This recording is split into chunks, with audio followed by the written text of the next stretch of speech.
apply a nonlinear function sigma, where sigma is a nonlinear function you apply to this matrix entry-wisely.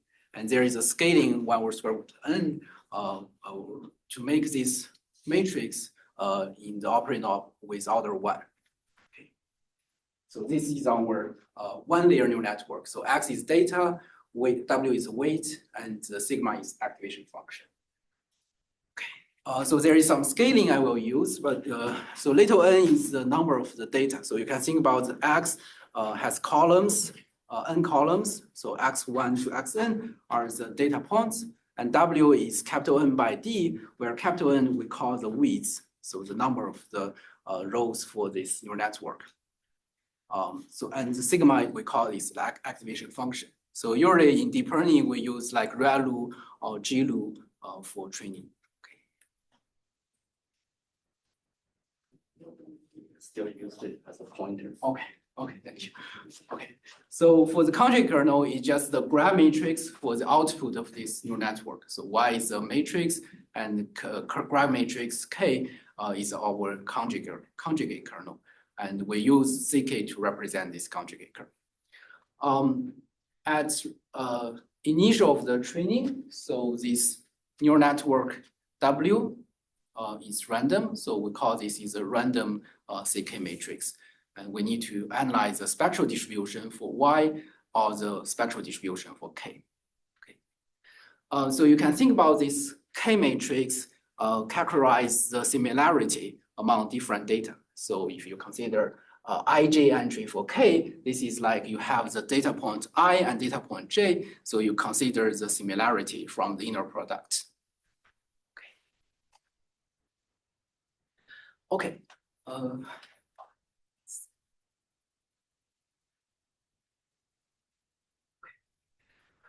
Okay, so why do we study the conjugate kernel? This is related to the spectral information hidden in this kernel matrix. So you can think about the eigenvalue and eigenvectors for this kernel matrix. So first of all, the eigenvalue for this kernel matrix is related to this similarity, as I mentioned before. And if you extract the eigenvectors from this kernel matrix, it tells you some information for the data set.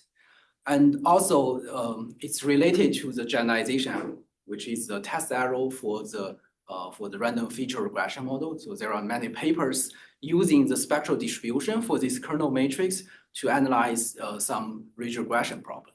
I will not touch the generalization in this talk, but we will focus on the spectral distribution and the eigenvectors for this kernel matrix. So the main question I have right now is related to this nonlinear function. Since you have this sigma, which is a nonlinear function hidden in this kernel matrix, I want to study how this nonlinear feature or this nonlinear function help us to transfer some nonlinear pattern in the data set to some linear pattern, which simplifies the problem and help us to learn some nonlinear feature. So that's the main question for this talk. And the K mechanism is the BBP phase transition. This is a very famous phenomenon in random matrix discovered by Baek, Benarous, and Piché in 2005, where you have the spectral distribution, but except for the distribution, there is some eigenvalue appearing outside the bulk distribution, and the eigenvectors for these outlier eigenvalues has some additional information for the data set. So this is the phase transition in the random matrix theory. I can give you a picture here to show this phase transition. I will not talk about the details for simulation, but roughly, there is a histogram. So this blue part is the eigenvalue distribution. I just plot the histogram for the eigenvalues of this CK matrix. In certain rate, there is no outlier eigenvalues. All the eigenvalues is inside some interval in this histogram. But if you change some parameter, there will be some eigenvalue outside the bulk. So these are the outliers or spikes we call for this histogram. So there is a phase transition when you change the parameter. showing such that these outlier eigenvalue appear or emerge from the bulk. So that's the phase transition in this talk. Here, this parameter I choose is called the SNR, which is the signal to noise ratio. So it's some parameter I will talk later, but changing the parameter, you will see this phase transition.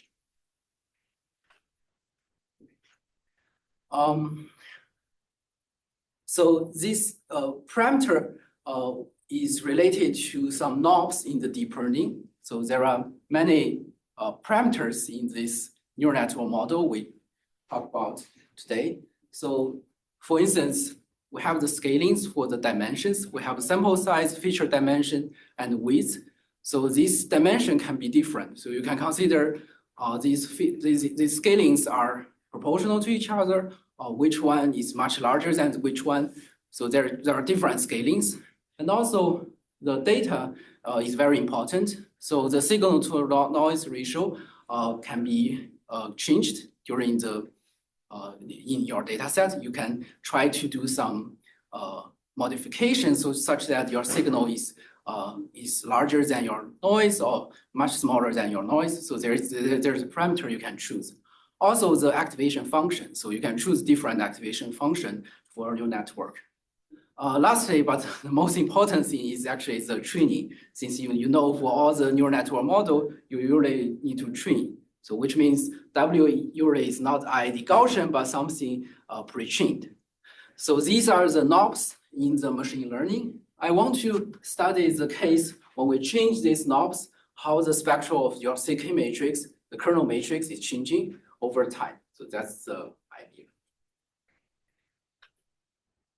So the main question is that when we change these knobs, can we get some learnability from this nonlinear feature, this nonlinear kernel matrix? Okay. So now let me talk about some previous result, which is called the linear equivalence. So you know, linear equivalence means in this kernel matrix, it is equivalent to a linear model. So that's the general case. So in random matrix theory, we usually consider the case when the scalings, these 3 dimensions, are proportional to each other and going to infinity. So the linear equivalence means your nonlinear feature, the sigma of WZ, is actually equivalent to a linear model. So you just extract some parameter B sigma from your activation function, then times this W times Z, and plus some noise. So N here is just ID Gaussian, which is independent with your W and Z. So you can think about this, N is just noise in this case. So in other words, when you know the sigma, then this linear equivalence tells you your nonlinear model is equivalent to a linear model, but just using a W to do a linear transform. So here, B sigma and A sigma are just some parameter you can compute from your activation function. As a result, using this linear equivalence to simplify your nonlinear function, it's very easy since you have just matrix multiplication or addition. So you can just compute the spectral distribution using the classical random matrix theory, which is some, in the end, you will get some Marchand-Pass law distribution. I will not talk about the details here, but essentially, using this linear equivalence, you can compute the training error, generalization error, and so on. Another remark is that this equivalence always hold for the isotropic data set, where the Z is just ID Gaussian. For more general data sets, it may break this equivalence. So here, this approximation means in spectral distribution, these are same. And also, if you compute the generalization of the other training errors, it has the same asymptotic limit. So there are several references related to this equivalence. So there is some limitation, of course, since you are just transferring a nonlinear model to a linear model. So the most important limitation here is that in this equivalence, the CK matrix is just a linear kernel. So if you have a data which is not linearly separable, there is nothing you can do from this linear equivalence since it's just a linear model. So if you have a neural network in general, it should be able to do some nonlinear problem. So that's the difference from this linear equivalence. So we need to find out a way to break this linear equivalence and showing some nonlinear patterns can be learned from this neural network. Yeah, so that's what we need. And the most simplest equivalence we can have is just the quadratic equivalence. If you have a quadratic feature, how could we use that for the activation function? So going beyond the linear case.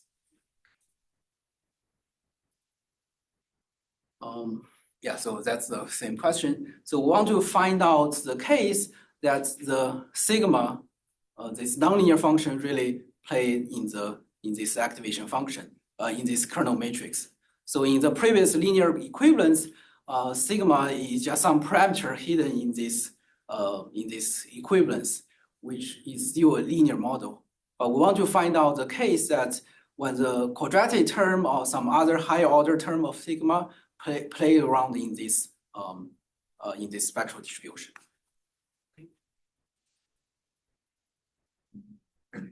So that's the two cases we want to consider. So then we want to consider some new data set, which is different from the previous case so remember in previous linear equivalence, we only consider the isotropic Gaussian data set. We want to find out a data set which has some nonlinear separable pattern, and we want to use the nonlinear activation function to learn or to transfer this, to solve this problem. And the most simple, the simplest data set we can consider is called XOR mixture data set. So essentially you have just 4 different Gaussian distribution with different means. So I will show you these figures here. Maybe it's easier to present. So here you have n data set, and each one, so you have 4 clusters, and each one has a mean. So mu1, mu2, mu3, mu4. These are just orthogonal to each other. However, I artificially label the data in this way where mu3 and mu1 has the same label, like say +1, and mu2 and mu4 have the other data label, -1. So in this case, if you use any linear place or linear hyperplane, you cannot classify this data set. So that's the case we have a nonlinear separable data set. And so here, these are Gaussian mixtures, so then we have a noise around this mean. But that's how we generate this data set. Okay.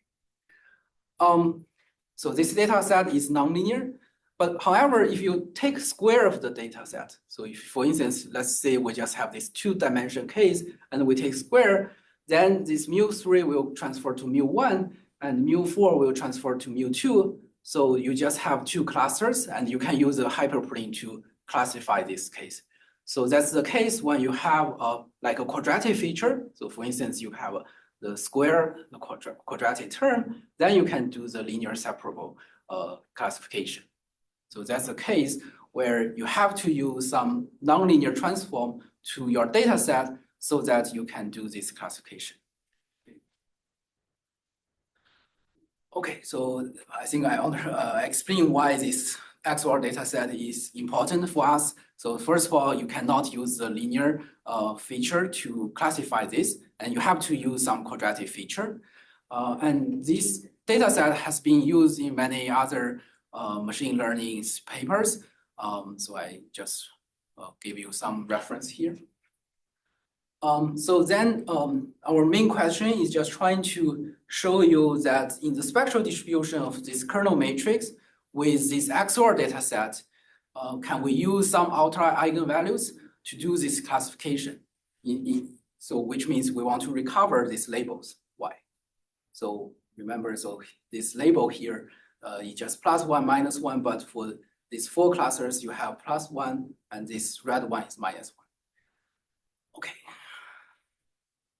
So if there is any eigenvalue can do this task, then we can just use a simple linear spectral clustering to classify this label. If there is no such kind of eigenvalue, then we cannot do anything from this spectral distribution.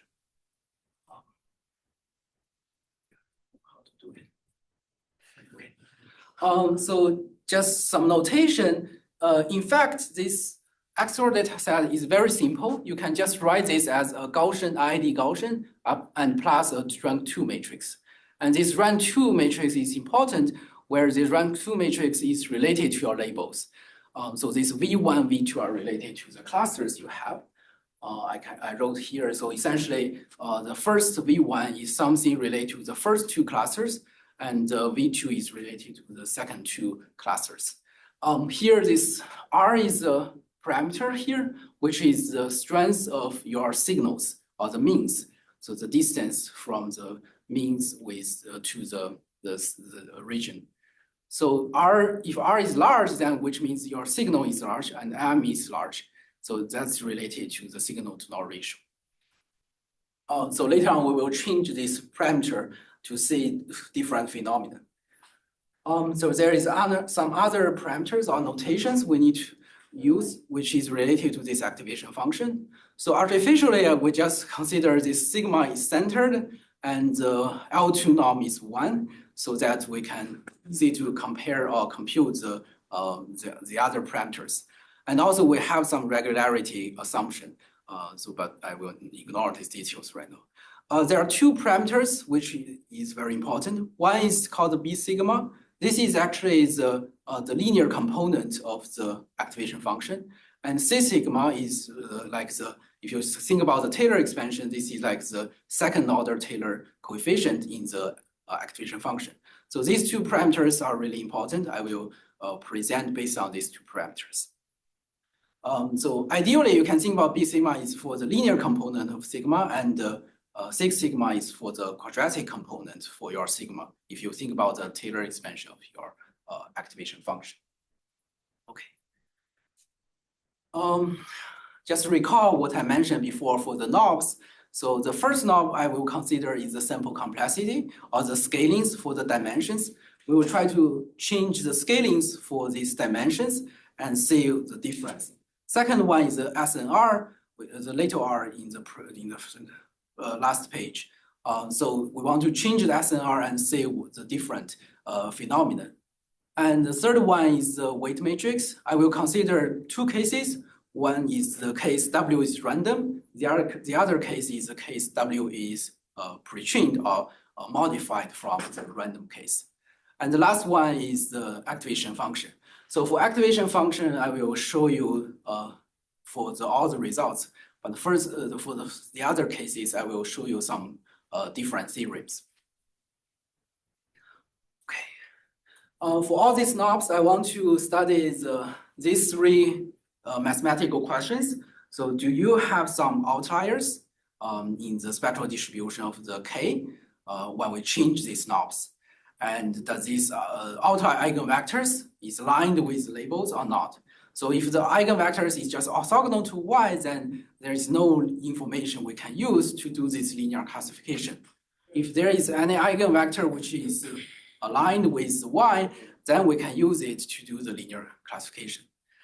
So this yes and no for these questions is this kind of BBP phase transition, the first figure I show you. Okay, so now let me move on to the main results. So the first case, we consider the baseline model, which is a case we consider proportional limit and finite SNR. Proportional limit means these dimensions are just going to infinity proportionally. This is a classical regime for random matrix. When you have a random matrix, you always consider the like n by m matrix, you always consider little m, n and m are going to infinity proportional to each other. And the ratios is some fixed number here. And we also consider finite SNR, which means our R parameter is just a constant. Okay. So in previous results, people studied the spectral distribution for the CK matrix, and it turns out this CK matrix is actually like a deformed Marchand-Pass law. I will skip the details for this, but if you have any questions, let me know.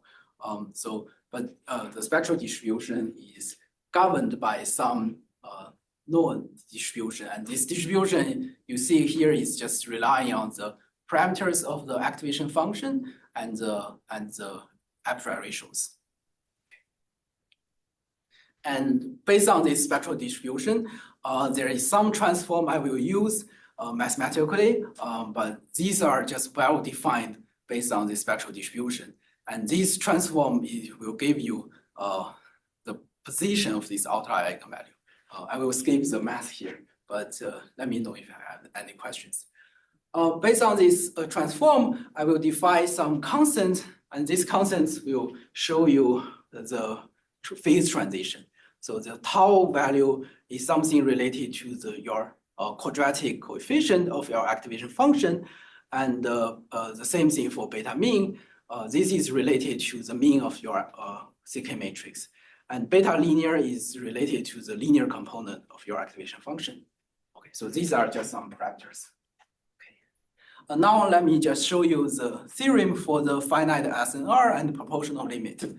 This is a negative result, meaning that in this case, when you consider the spectral distribution of K, you cannot do the linear classification using the outliers or the eigenvectors. Okay. So first of all, we know the bulk distribution is the mu distribution defined before.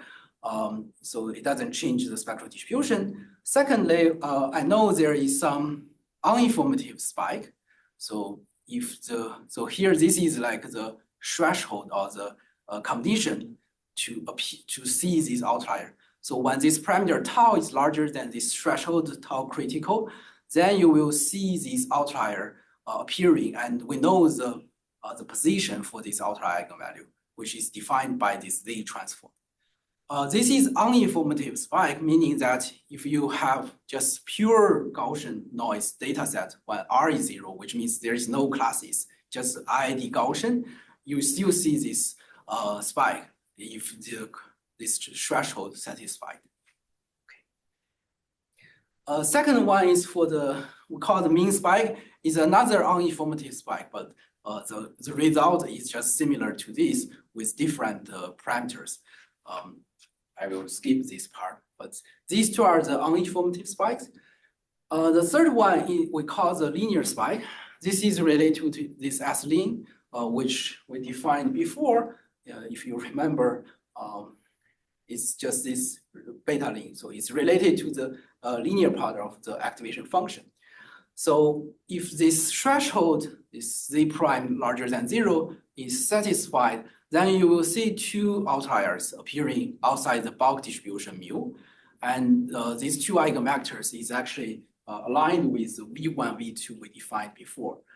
However, the negative result is that using all these eigenvectors appearing outside the bulk, it is actually orthogonal to your label. So which means asymptotically, there's no information you can use to linear classify the Y. What do you mean linear classify? Because in part 4, you already align it with V1, V2. Yeah, you align with V1, V2, but you still need use V1, V2. You need to take absolute value, or you need to use a quadratic function to get the Y. So I will show you a picture later, but so it's a linear combination of V1, V2 is uncorrelated. Right, that's right. Linear combination is not enough. So you have to use another nonlinear transform to V1, V2 to get Y. But that is very unrealistic since you already have sigma, which is a nonlinear transform. But in this case, this nonlinear transform doesn't work. So you need to add another nonlinear transform to this activation of eigenvectors. Then it can classify the. When you say BBP, is it sharp or not? You identify the lower bound. Tau is greater than tau critical. Yeah, this is sharp. So below that, you won't see this spike. Yeah, so I didn't present the other part, but below this threshold, so if this is negative or this is negative, then you won't see this spike. Larger than that, you will see. Okay, so some remark I have. So as I mentioned, so you have the information for the within class information. However, it is still orthogonal to Y. You have to apply some nonlinear transform to V1, V2 again, so that you can do the linear classification. So that means directly using the CK matrix, you cannot do the linear classification. Also, we test for the other kernel. So this is another kernel method. It also doesn't work in this case. Another remark is related to this uninformative spike. As I mentioned before, this uninformative spike will appear even when you just have ID Gaussian dataset without these clusters. So if this tau is smaller than this tau critical, then you won't see this spike. So this condition is equivalent to this. You can see when the C sigma squared over 2 is smaller than B sigma, then this inequality is holding. So then in this case, you will not see this uniformity spike. And interestingly, you can check that for ReLU or GLU, it is satisfied. So which means for the useful activation function in practice, we usually don't see this spike. Okay. So, however, for the others activation function, you may see this uniformity spike. So here I do a simulation for just ID Gaussian dataset, which means R is 0 without these clusters. So here we change this parameter. I will show you this. So this function is coming from this paper by Binet and Piché. So this is a like cosine function, but I just use a parameter alpha to change this C sigma. So in this case, B sigma is 0, so there is no linear part, and the quadratic part is related to the alpha. When alpha is smaller, then C sigma is larger. So you will see that when changing this alpha, you will see this C sigma is larger and larger, you will see this two uniformity spike. And we have a theoretical prediction. So this is because we assume this quadratic term of activation function is not vanishing, then artificially it may generate some other uniformity spike. But interestingly, for the ReLU or GLU case, it will not. Okay, so this is the first case or baseline case where we consider finite SNR and proportional limit, and we have some negative results. Now we consider the second case. We can now change the knobs. So the first knob we will change is SNR. So now we want to increase SNR so that the quadratic term will appear or dominant. So we consider the regime when R is scale with n. So it's like order n to the 1/4, where there is a coefficient R0, which is a phase constant appearing in the theorem. So in this regime, we have some other parameters. I will just skip this part. But the key observation is that in the kernel matrix, there is another term will appear, which we call T2. In this case, you have so G1, G2 are just ID Gaussian. And here this Hadamard product 2 is just entry-wisely apply this vector square for these vectors. So V1, V2, remember this is within class within cluster information. And here we have a quadratic transform for this V1, V2. And this term in this case will become non-negligible, and it will help us to give some information for the clustering. So here is the V result. So first of all, so V1, V2, the spike we analyzed before for the first case will also appear. However, in this case, it will become some very large outliers. So we have two very large outliers. It's not order 1, but order square root n. So these two are related to this V1, V2 eigenspace. So to understand the other eigenvalues, I have to do a projection so that all the other eigenvalues are order 1. So then we will analyze the BBP phase transition for this K-perp instead. But the spectral distribution is still the MP law. Okay. So the first spike, also the first additional spike appear is this all one vector direction. So which means you have a eigenvector which is close to the all one vector. So all the entries are 1. Another spike we have is aligned with label. So there is another phase transition condition. As long as this z prime is larger than 0, there would be another outer eigenvector for this K-perp. And this inner product between this eigenvector and label, it will converge to some quantity, which is positive. So that helps us to do the classification using just this eigenvector. So that's the additional eigenvector. So the main takeaway in this case is that when we increase X and R, then the label information will be directly appear from the outer eigenvector. And using this, we can do the linear classification. And as I mentioned before, in this case, it's interesting when we apply this quadratic function or quadratic term in the activation in the CK matrix, these two vector will appear, and these two eigenvector is correlated to your label Y. And that is why the last part of the theorem tells you some eigenvector alignment with the label. Another thing I want to mention is the choice of activation function. So in this case, when you have B sigma is 0, then it's easier for the classification since you won't see these two diverging spike. So here you see for the second point, when B sigma is 0, you won't see this annoying diverging spike, which is useless.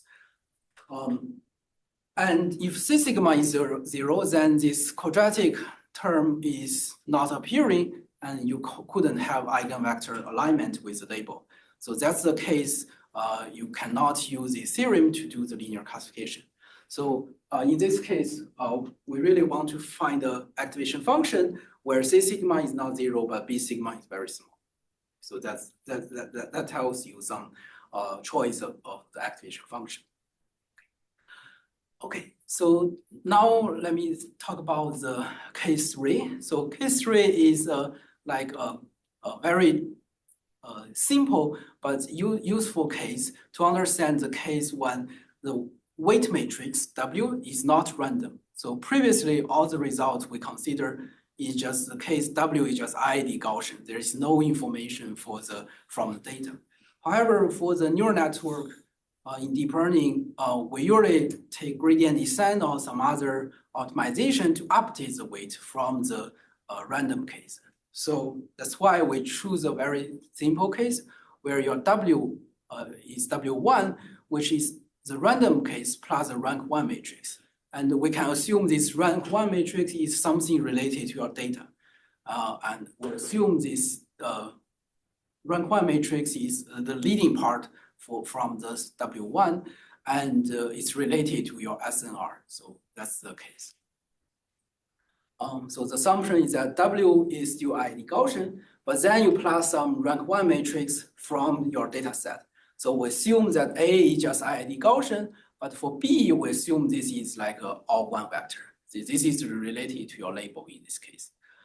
And R, we still assume finite. So comparing with the second case, we can increase SNR, we can get some positive result. Now we return to the case 1, but we just change the weight matrix from the random to random plus rank 1 matrix. Okay. So ideally, we want to say that when we plus the rank 1 matrix, since this theta is very large, it will change the spectral distribution of CK matrix, and the quadratic term will appear similar as the case 2. And also, if you are familiar with the deep learning theory, this is related to the gradient descent analysis for the weight matrix and the LoRa for the fine-tuning of a neural network. This LoRa is just trying to update your weight matrix by a low rank matrix.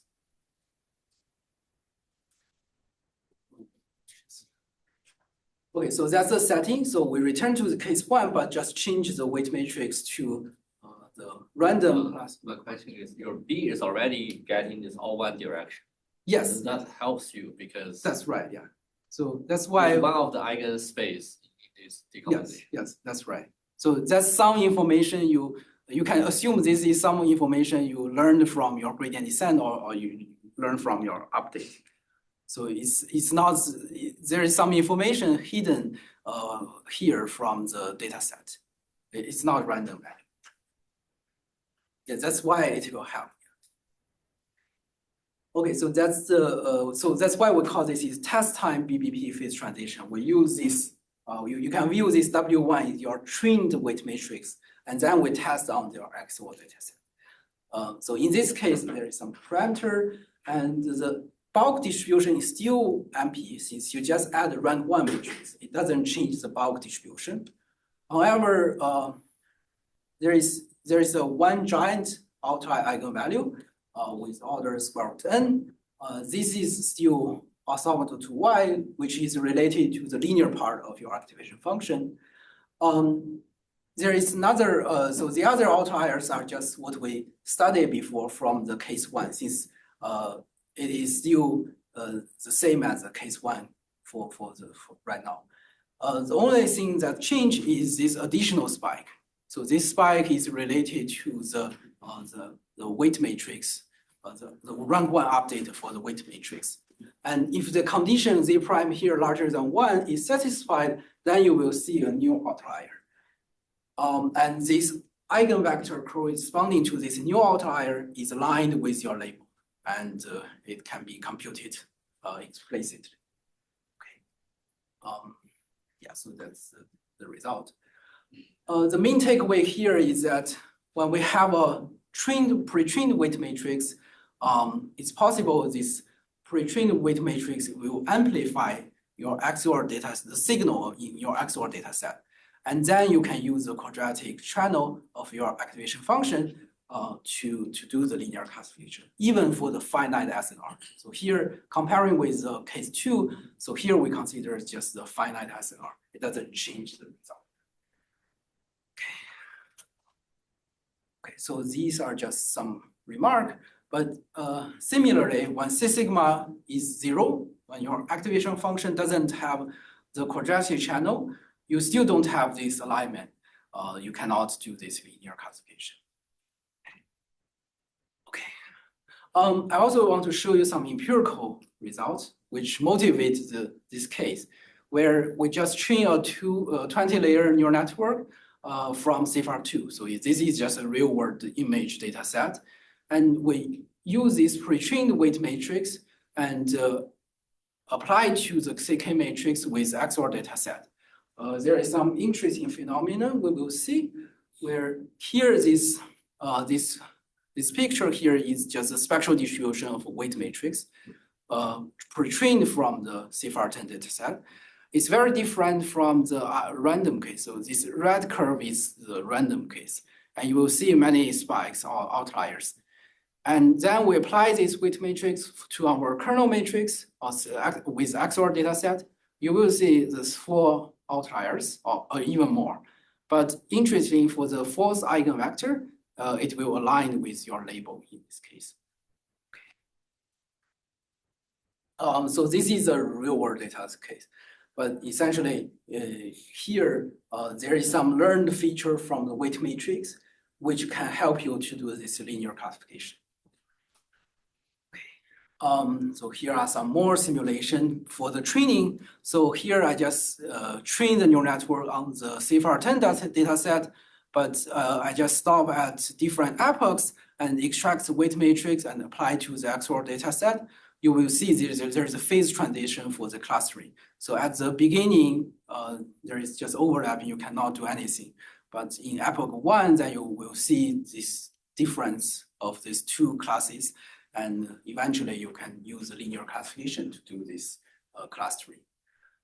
Here is just the entry-wise plot for the false eigenvector for the CK matrix. So you see here for the first 20 epoch, there's no information or pattern, but around epoch 30, then you will see these two classes separate from each other. And then you can just do a truncation or do some linear classification using this eigenvector. Okay, so that's the case 3, where we remove the randomness from, we change the randomness for the weight matrix to a rank 1 update. The fourth case is the scaling. So now we return to the dimensions.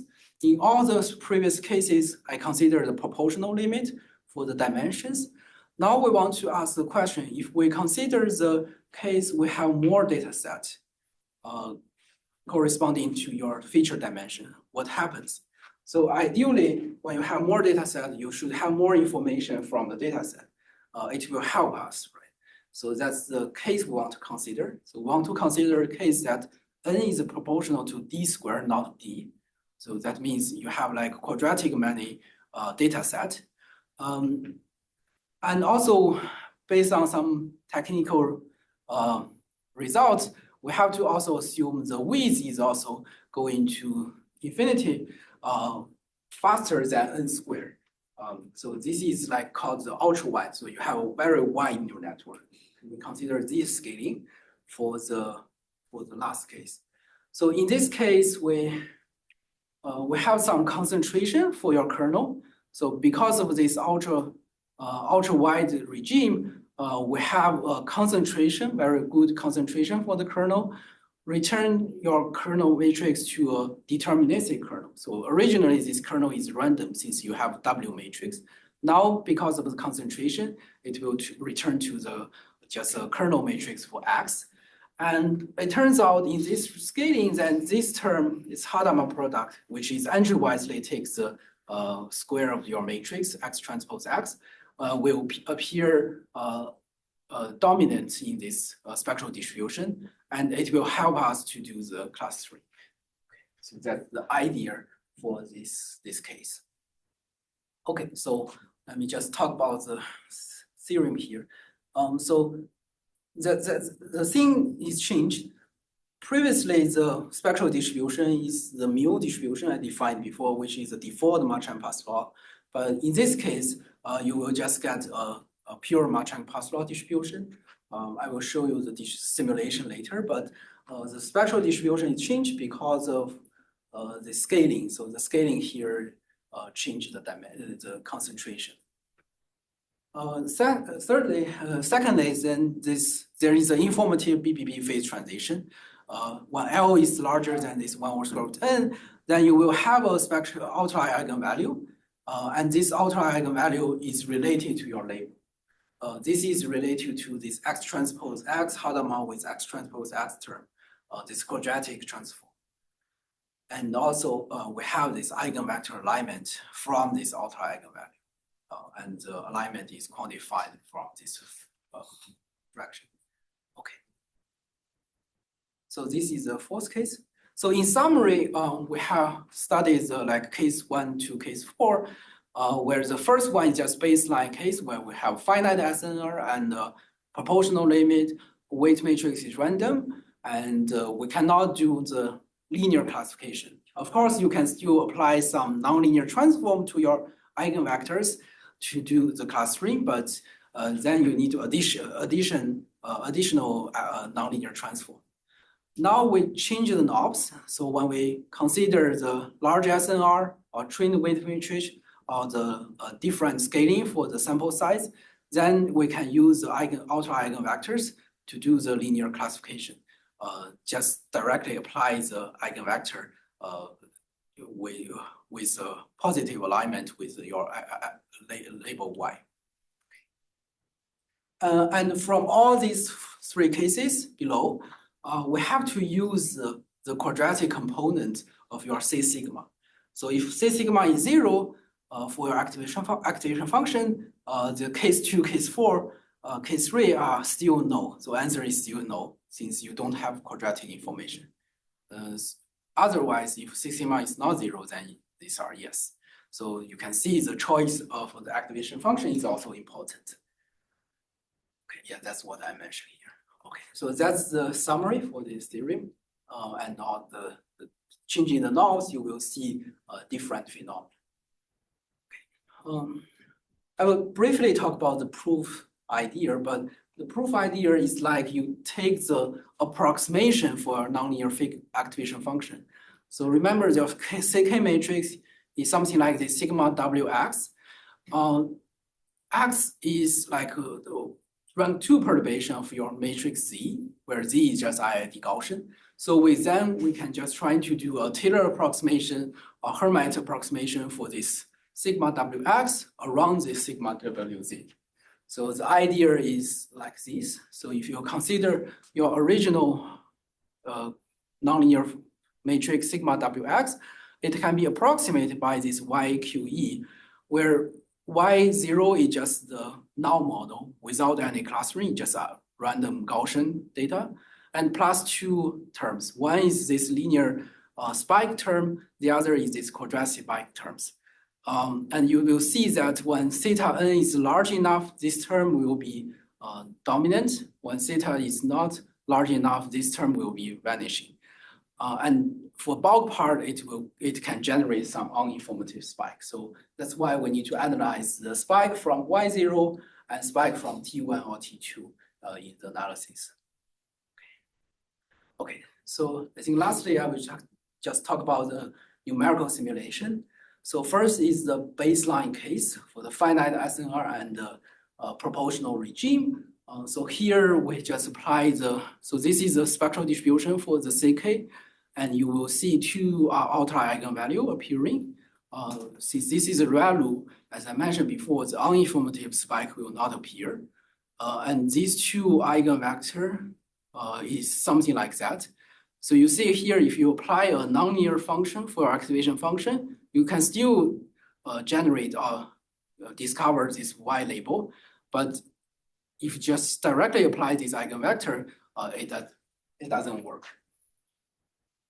Okay, so this is the second case, we increase SNR. So this is a case when R is 5, and this is case R is 25.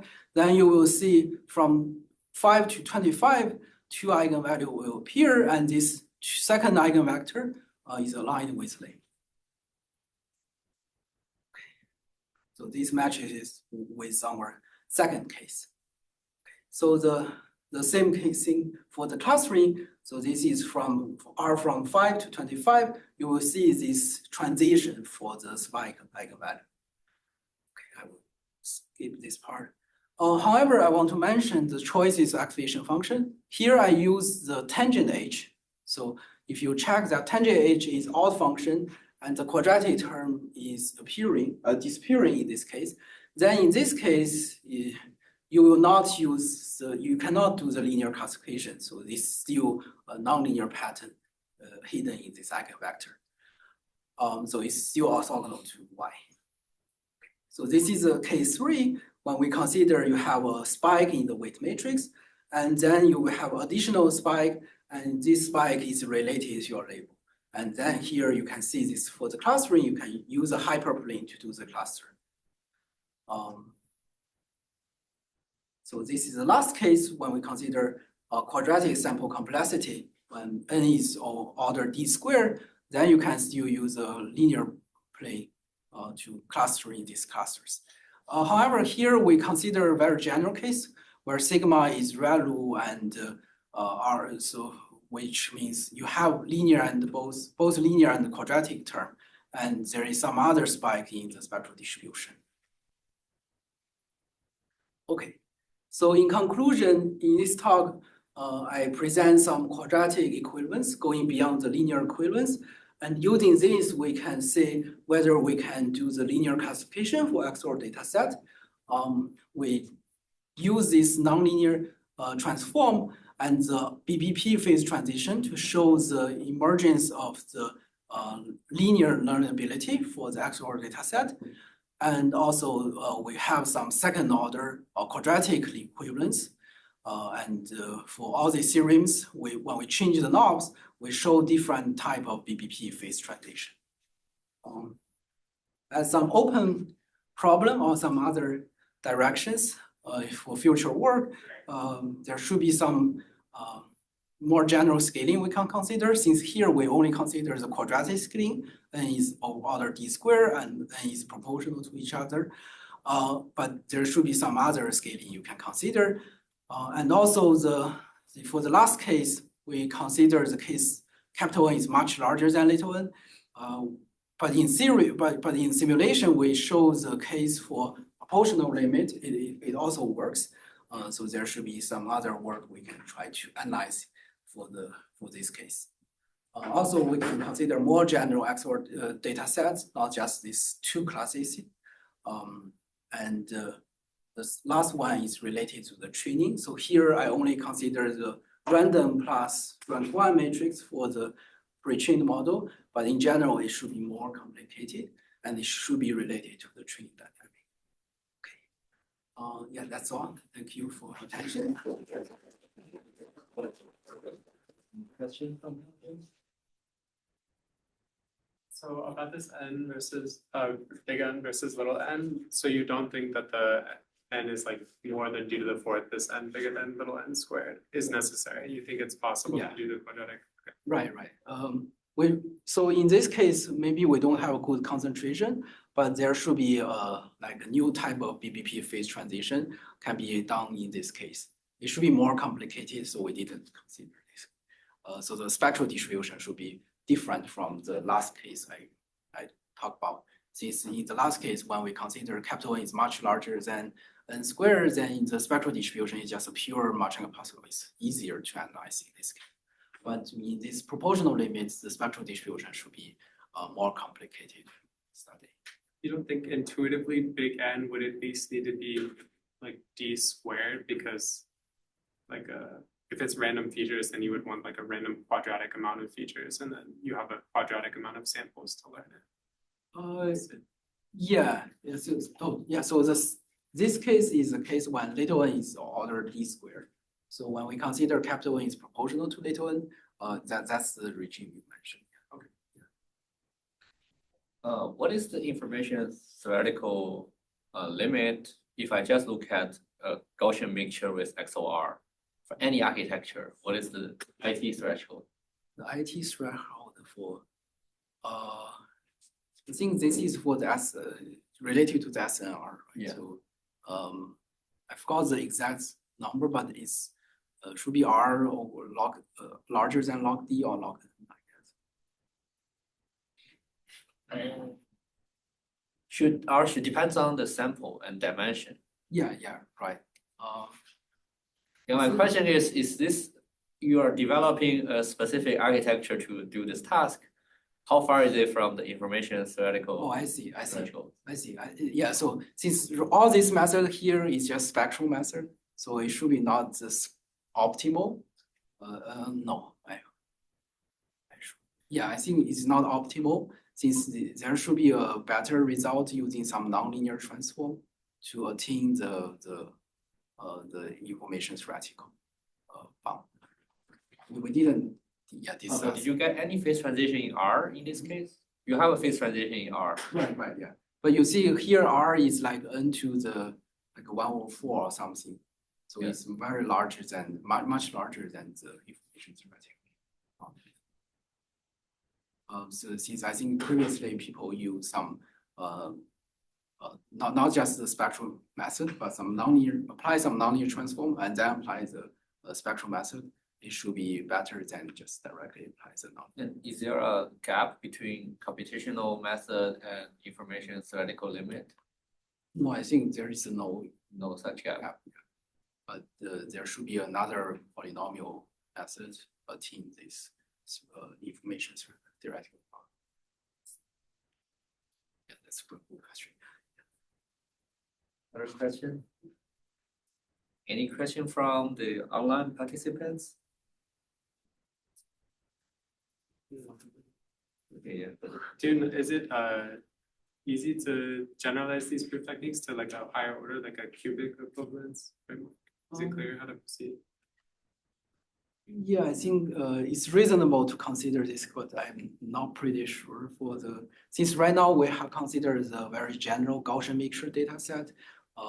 If you consider, so in previous results, when we consider the uniform unit sphere data set, people study the more general scaling regime, or like n is d to the k, or k is an integer, or some other things. In this case, you can use some spherical harmonic to do the analysis.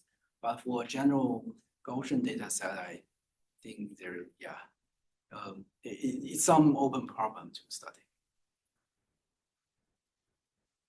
Okay, let's next speaker again.